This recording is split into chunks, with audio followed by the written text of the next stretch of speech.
both designers at SITU Research, and our project SPEA, or Spatial Practice, Evidence and Advocacy, seeks to innovate the design methodologies being used by communities engaged in human rights work.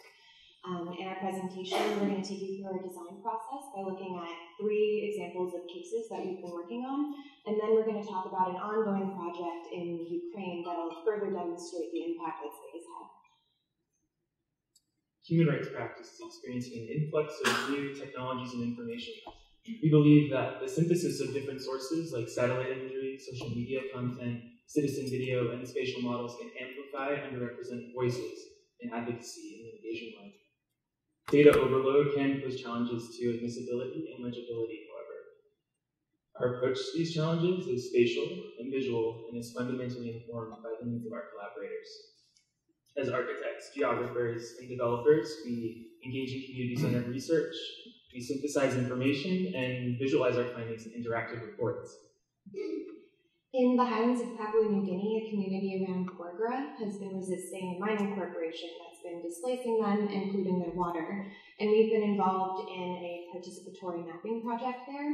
These maps are being used to document the ongoing water quality monitoring in the area, and as these findings come out from the community, ultimately they'll be distributed publicly, eventually bringing more attention to the impact that these transnational extractive industries have on indigenous communities across the world.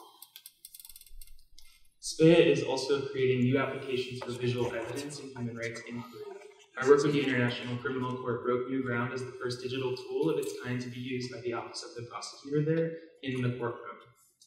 Leading to successful sentencing in a guilty plea by defendant Al-Mahdi, their case against the destruction of cultural heritage in Timbuktu, Mali, presented photo, video, and satellite-based evidence in a SPEA design platform. A lot of our work is starting to focus a lot on citizen-gathered information.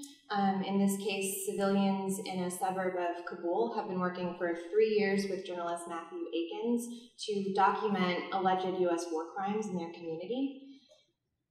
And what we did was we designed and developed an interactive platform that made public their findings, allowing readers and users to trace the events of these accusations and to examine the evidence for themselves.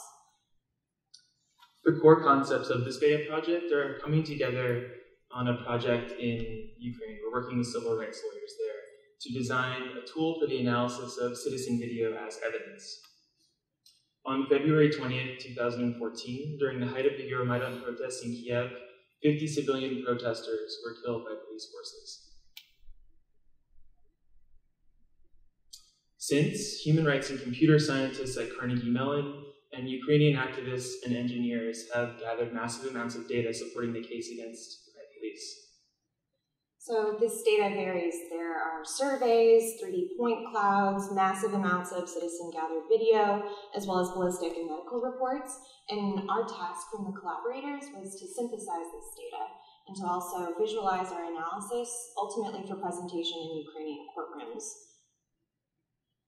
With all of the citizen-gathered video, we've been working on developing a tool that functions as a media archive. Videos are geotagged and time-synced automatically, and then you're able to access them both on a map as well as across a timeline. Another part of the project has been making animations that document the events around some of the protester deaths. We're looking at locations of police troops as well as the protesters, and we're using a 3D modeled space in order to corroborate a lot of the media that we're seeing in the video archive. Yeah, thank you.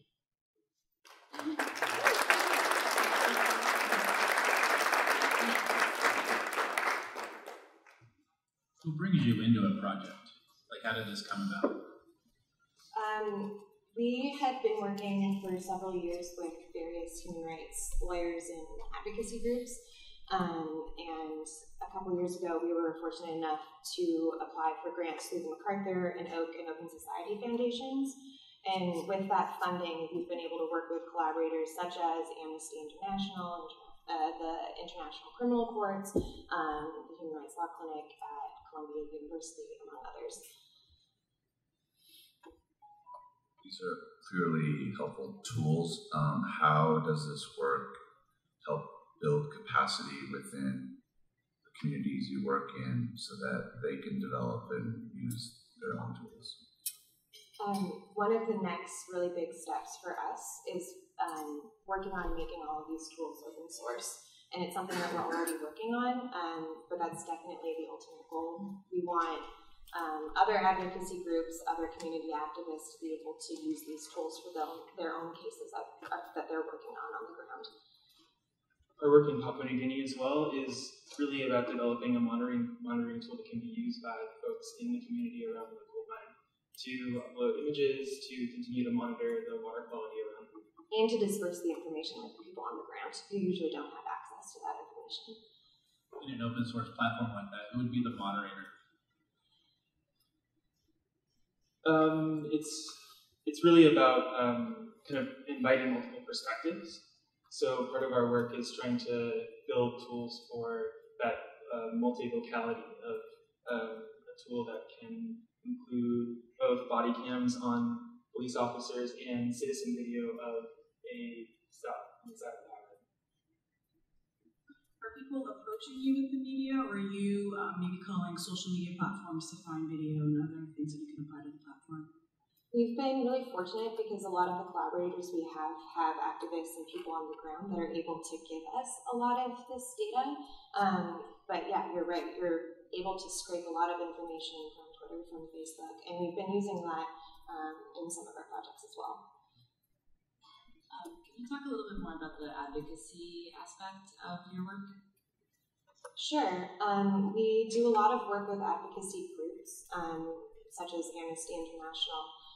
And as a part of these projects, a lot of it ends up being a kind of a communication campaign, which is part of the reason why we're brought in, because we're able to help them visualize their reports and their investigations in a way that's more easily accessible by the public. So in doing the work, we're hoping that the communication of all of these issues that these people are talking about are just easier to access. Can you talk about your legal constraints? That's been really, really interesting for us. Our case that we're working on in Ukraine, we're having to work with the lawyers who are working to represent the victims, and a lot of it has to do with admissibility standards in the courtroom. And so with each specific case, we're having to deal with very specific sets of constraints. A lot of it has to do with providing reports about your methodology in a very clear way to make sure that all of the various pieces of data corroborate each other. But yeah, with each new case, there's definitely a new set of standards and constraints. Human rights violations take place within our own country, so how much of this work is domestic? The work that we've done right now has been international, but especially with our case in the Ukrainian protests, we see the citizen video documentation tool being very clearly deployed in a case in the United States. We're constantly seeing citizen video affecting that. Yeah.